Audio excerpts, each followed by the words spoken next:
কেমন যেন একটা একটা ভয়াবহ একটা অবস্থা তৈরি হচ্ছে। এখানে এসে আমি নিজে খুব একটু জটিল অবস্থায় পড়েছি।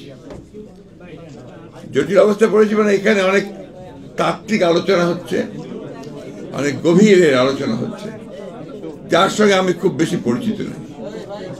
আমি একেবারেই রাজনীতির মাঠের একজন কর্মী। কলিমুদ্দিন সহ এই সমস্ত মানুষগুলোকে নিয়ে নাড়াচাড়া করি। আমাদের এখানে অনেকে আছেন, তারাও তাই করেন, কিন্তু তারা আবার অনেক বড় তাত্ত্বিক, অনেক সুন্দর চমৎকারভাবে তারা জ্ঞান তাদের নিয়ে আসেন। আমি খুব মোটা দাগে যেটা বুঝি যে আমাদের কবি লেখকেরা নিঃসন্দেহে আমাদের জাতির গঠনে বলুন, পুনর্গঠনেই বলুন, তা একটা বড় ভূমিকা রাখেন।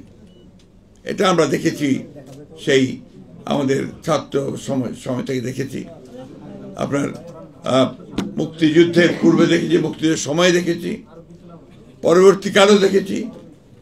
কিন্তু এখানে আপনার আলোচনা করেছেন দুর্ভাগ্যক্রমে এইবার এই ফ্যাসিস্ট হাসিনা সরকারের সময়ে আমরা এই বিষয়টা ঠিক সেইভাবে দেখতে পাইনি। হ্যাঁ, হয়তোবা এখানে আপনার অনেক ভয় ছিল, আতঙ্ক ছিল, এবং যেটা ফ্যাসিবাদের প্রধান অস্ত্র, একটা ভয় রাজ্য সৃষ্টি করা, সেই রাজ্যটা তারা সৃষ্টি করেছিলেন। ফলে অনেক আপনার অত্যন্ত জনপ্রিয়, অনেক যোগ্য মানুষেরাও কিন্তু তখন সেই কথাগুলো লিখতে পারেননি, বলতে পারেননি। আমি ধন্যবাদ জানাই আমাদের ছাত্র জনতাকে, বিশেষ করে ছাত্রদেরকে, যে তারা এই সুযোগটা সৃষ্টি করার ব্যাপারে দীর্ঘদিনের যে আন্দোলন সংগ্রাম তাকে সঙ্গে নিয়ে তারা এটাকে সম্ভব করেছেন। সেই সঙ্গে আমি শ্রদ্ধা জানাতে চাই সেই সমস্ত শহীদদের, যারা আমাদের এই অবস্থায় নিয়ে এসেছেন। বিষয়টা বেশ জটিল এই জন্যে যে আমরা তো একটা মুক্তির স্বাদ পেয়েছি। জটিল এই জন্যে যে এই মুক্তিকে আমরা কাজে লাগানো, যে আলোচনাগুলো এখানে হয়েছে, যে একটা গণতান্ত্রিক সংস্কৃতি গড়ে তোলে, একটা সত্যিকার অর্থেই একটা গণতান্ত্রিক সংস্কার করে একটা গণতান্ত্রিক বাংলাদেশ নির্মাণ করা, এটা নিঃসন্দেহে একটা জটিল কাজ আমাদের দেশের প্রেক্ষিতে। এই কাজটাই আমাদের করতে হবে, এবং এই কাজটা করার পেছনে আমাদের সবচেয়ে বেশি যেটা প্রয়োজন হচ্ছে, যারা আমরা মনে করেছি যে এই ফ্যাসিবাদের পতন হওয়া দরকার, ফ্যাসিবাদকে সরিয়ে সত্যিকার অর্থেই জনমানুষের জন্য উপযোগী একটি রাষ্ট্র নির্মাণ করা দরকার, সমাজ নির্মাণ করা দরকার, তাদেরকে ঐক্যবদ্ধ হয়ে কাজ করতে হবে। আজকে খুব কষ্ট হয়, দুঃখ হয়। আমি এখানে আসার আগে আমার বাসায় সঞ্জিদা এসেছিল। সঞ্জিদাকে আপনারা অনেকে চেনেন, মায়ের ডাকের সঞ্জিদা। সে তার ভাইকে নিয়ে এসেছিল, সে থাকে আপনার কানাডাতে। সে এসে বলছে, স্যার আজকে মন খুব খারাপ। কেন? বলে, গত কয়েকদিন ধরে যা দেখছি তাতে করে স্যার আমার মন খারাপ হয়ে যাচ্ছে। এই যে এতদিন ধরে যে কষ্ট, যে পরিশ্রম, যে ত্যাগ, যে আত্মজনের চলে যাওয়া, প্রিয় মানুষগুলোর চলে যাওয়া, সব কিছুকে ছাড়িয়ে কেমন যেন একটা ভয়াবহ একটা অবস্থা তৈরি হচ্ছে। আমার মনে হয় এটা অত্যন্ত আপনার পরিকল্পিতভাবেই এই অবস্থাটা সৃষ্টি করা হচ্ছে, এবং সেটা করছে যে পতিত ফ্যাসিবাদ, তারাই আজকে এই অবস্থাটা তৈরি করছে। তা আমরা যারা আছি, যারা পক্ষে ছিলাম, যারা লড়াই করেছি, সংগ্রাম করেছি, আমরা কেন এখানে বিভাজন সৃষ্টি করছি?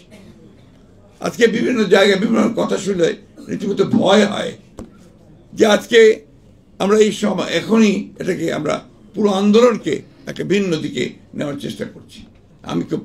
আমার কাছে যেটা মনে হয় আমি সেটাই বলছি খুব স্পষ্ট করে।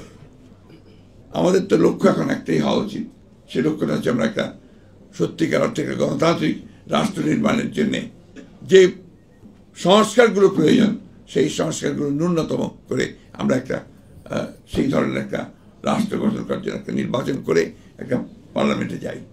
অনেকেই বলছেন যে নির্বাচনই তো আপনার গণতন্ত্র নয়, অবশ্যই নয়।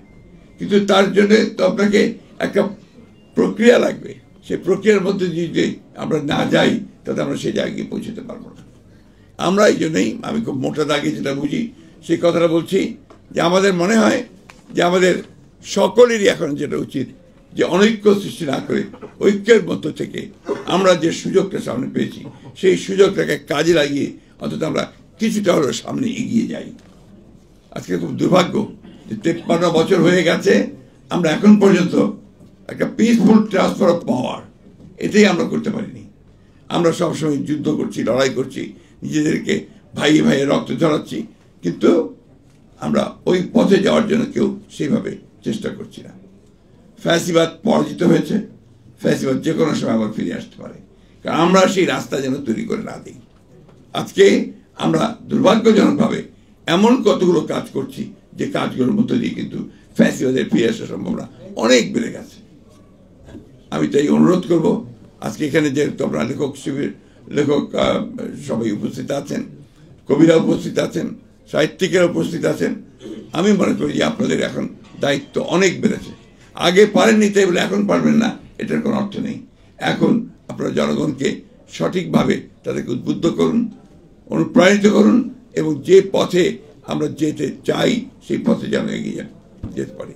সবার মত যে এক হবে তা তো না, আমাদের ভিন্ন ভিন্ন মত থাকবে। এই সব মতগুলোকে নিয়েই আমাদেরকে একসাথে একটা সেই ধরনের একটা শত ফুল ফুটতে দিতে হবে এবং সেখানে আমাদেরকে যেতে হবে। আমি বক্তব্য দীর্ঘ করবো না, কারণ আমার বক্তব্য দীর্ঘ করার অবকাশ নেই, সুযোগ নেই, যোগ্যতাও নেই। আমি শুধু এটুকু বুঝি যে আমাদের এখন সময় হয়েছে একসাথে ঐক্যবদ্ধ হয়ে আমাদেরকে সামনের দিকে এগিয়ে যাওয়ার, এবং সেই যাওয়াটা হচ্ছে একটা গণতান্ত্রিক লিবারেল ডেমোক্রেসির পথে এগিয়ে যাওয়ার। আমি অনেক এখানে আছেন, সব পণ্ডিত মানুষেরা আছেন, তারা অনেক বক্তব্য রেখেছেন, আমি সেই তর্ক বিতর্কে যাওয়ার যোগ্যও নই। তবে শুধু এইটুকু বুঝি যে আমার যে মানুষগুলো কলিমুদ্দিন যারা কিছুক্ষণ আগে আমাদের সেলিম সাহেব যে বললেন যে আপনার যে কথা সেটাই হচ্ছে মূল কথা আর কি, যে তারা কিন্তু মনে করছে যে তারা আপনার হালুয়া টাইট। তো এই হালুয়া টাইট যেন না হয়, অর্থাৎ সে যেন একটা আশা আরো দেখতে পায়, সে যেন অন্তত এইটুকু বলতে পারে হ্যাঁ আগের চেয়ে আমি একটু ভালো আছি। এটা কিন্তু খুব জরুরি। আজকে সেই জায়গাটায় আমরা যাওয়ার চেষ্টা করি। আমি আমার তরুণ ভাইদেরকে বিশেষ করে আহ্বান জানাবো যে আপনারা অনেকটা দায়িত্ব নিয়েছেন, দায়িত্ব এসেছেও, এই দায়িত্বটা কিন্তু দায়িত্বশীলভাবে পালন করতে হবে এবং গোটা জাতিকে সামনে রেখে পালন করতে হবে। আমরা এমন কিছু করব না, এমন কোনো হঠকারিতা করব না যে হঠকারিতার মধ্যে দিয়ে আমরা আবার অন্ধকারের মধ্যে চলে যাব। আজকে যখন আমার ভারতবর্ষের মিডিয়ার বিষয়গুলো দেখতে পাই, কাল রাতেই আমাকে কয়েকজন ফোন দিয়েছেন, তাদের একটাই মাত্র লক্ষ্য প্রশ্ন যে ইসকনের ব্যাপারে আপনারা কি করছেন। এই প্রশ্নটা অত্যন্ত একেবারেই আপনার উদ্দেশ্য প্রণোদিত একটা অবস্থা তারা তৈরি করতে চায়। সেই অবস্থা নিয়ে প্রথমবার ফেল করেছে, এখন আবার নতুন করে আবার সেই অবস্থা তৈরি করতে চায়।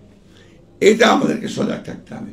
আর আমরাও সেখানে কোনো মতেই যেন আবার সেখানে আরও একটা বিভাজন সৃষ্টি না করি।